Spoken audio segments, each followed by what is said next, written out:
누가복음에 있는 말씀, 누가복음 23장 26절로 38절 가운데 특별히 23장 34절에 있는 말씀, 아버지여 저들을 사하여 주옵소서, 자기들이 하는 것을 알지 못함이니이다 라는 말씀을 가지고 주님이 십자가상에서 하신 그 7가지의 말씀 가운데 제일 첫 번째 말씀입니다. 이 말씀이 갖고 있는 그 의미 가운데 주님은 여전히 죄 사함에 관심을 갖고 계시다는 것. 우리가 사실은 세상에 살면서 용서하지 못하는 일들이 무지하게 많습니다. 도저히 용서가 안 되는 일들이 참 많이 있어요. 이게 이러면 안 되는데라는 생각을 하면서도 용서하지 못하고 사는 일들이, 사실은 용서하지 못해서 다시 만나기도 싫고 다시 볼까봐 두렵기도 하고 평생에 씻거나 잊을 수 없는 아픔이나 상처를 갖고 사는 일들이 많이 있습니다. 사실은 예수를 잘 믿어도, 심지어는 목사인 저도 어떤 때 생각하면 어떤 사건이나 어떤 그 일들 때문에 누군가는 그 부분이 용서가 안 되는 그런 일들이 있더라고요, 사실은. 그래서 기억해보면 나는 다 용서하고 살았는가 생각을 하지만 용서하는 게 아니고 무시하고 사는 거예요.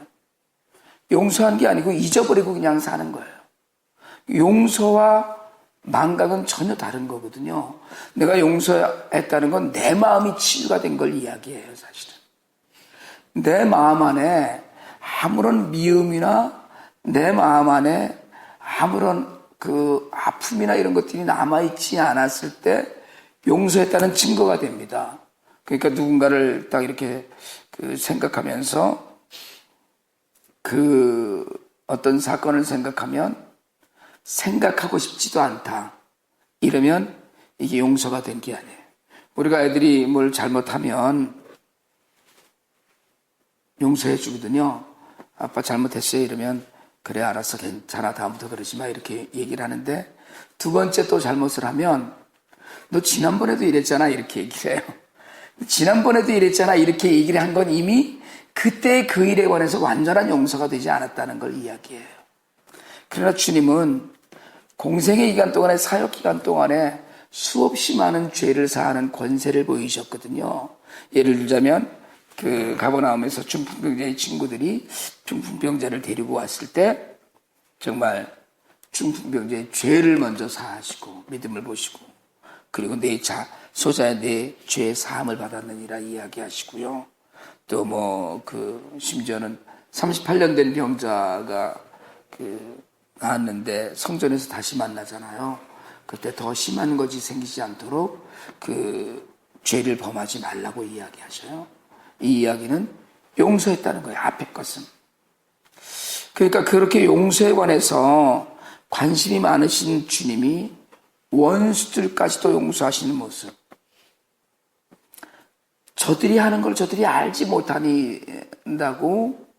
그러니까 용서의 주님은 용서를 그냥 하시는 게 아니라 원인까지도 이야기하시는 거예요. 그러니까 다 이해하신 거예요. 다 알고 계시는 거예요. 자기가 하는 걸 몰라서 그러니까 아버지 용서해달라 이 이야기를 하시면서 정말 그들의 죄를 용서하죠.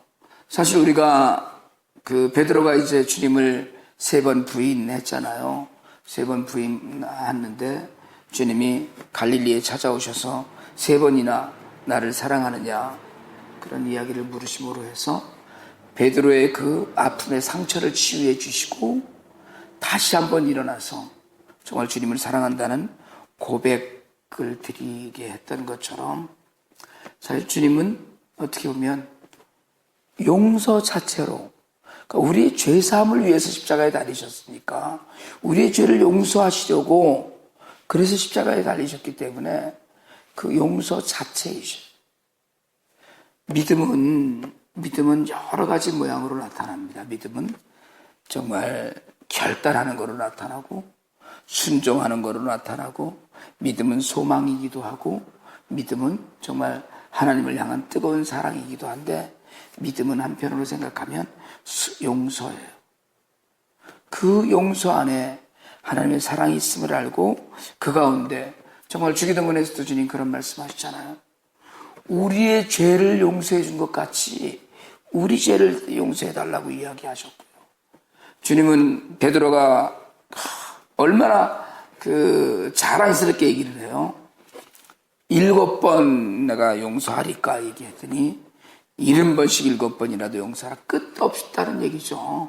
사실은 동일한 죄에 관하여서 3번만 우리는 똑같은 일을 잘못해도 정말로서 확 다 뒤집어 엎을 것처럼 그러는데 정말 70번씩 7번이라도 뭐 끊임없이 해라 이렇게 이야기하는 거예요.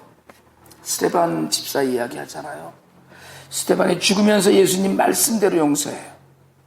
무릎을 꿇고 크게 불러 이르되 주여 이 죄를 저들에게 돌리지 말라고 용서하면서 기도합니다. 마지막에 죽으면서 그런 기도를 해요.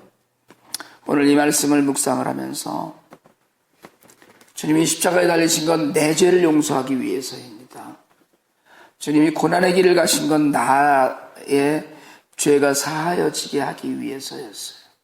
그런데 우리는 용서에 조건이 너무나 많아요. 나한테 와서 빌어야지 용서해요. 나한테 와서 잘못했다고 해야지 용서해요. 우리는 뭔가 조건이 있어야지만 그걸 마음을 푼다고 그러죠. 마음을 풀고 그리고 용서해요. 정말 난 도무지 내 평생에 영원히 잊지 못한다. 그래요. 영원히 잊지 못하는 일들 수없이 많이 있습니다. 사실은 그걸 용서한다는 것 자체가 정말 대단한 믿음과 결단과 용기인 일들이 우리에게 너무나 많이 있어요. 그런데 생각해보면 내가 받은 용서는 남이 내게 주었던 어떤 상처보다도 큰 용서예요.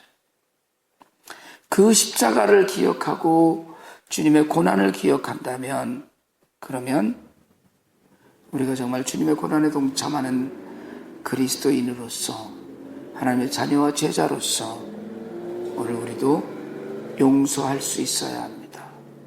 오늘 우리도 정말 깊이 용서할 수 있어야 돼요. 오늘 이 말씀을 마음에 묵상하시면서 오늘 한 사람만이라도 용서하고 화해하는 시간을 보낼 수 있기를 원합니다. 한번 생각해 보세요. 한번 생각해 보길 원해요. 누구를 용서할 수 있을까? 누구를 용서해야 되나? 내가 마음에 품고 내게 상처를 주었던 사람 혹은 내가 상처를 주었던 사람 중에 내가 여전히 마음에서 풀어내지 못했던 일들이 누가 있나? 누군가 한 사람 한 사건이라도 끄집어내서 오늘 한번 그 사람과 통화하고 이야기하고 화해하고 용서하면서 그 가운데 하나님 나라를 이루어가고 십자가의 의미를 우리 가운데 새기는 그런 날이 될 수 있기를 원합니다. 용서는 우리의 믿음이고 우리의 의무이고 그리고 주님이 우리에게 가장 큰 본을 보이신 십자가의 그 극심한 고난 가운데서도 주님이 가장 먼저 하신 말씀이에요.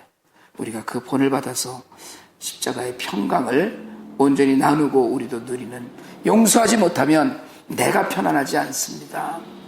용서하지 못하면 사실은 그 상처는 나한테만 남아있어요. 우리가 그 용서 안에서 하나님의 은혜를 나누면서 정말 기쁨 가운데 오늘 그 주님의 뜻을 이루어가는 그런 삶이 우리의 삶이 되기를 주님의 이름으로 축원합니다.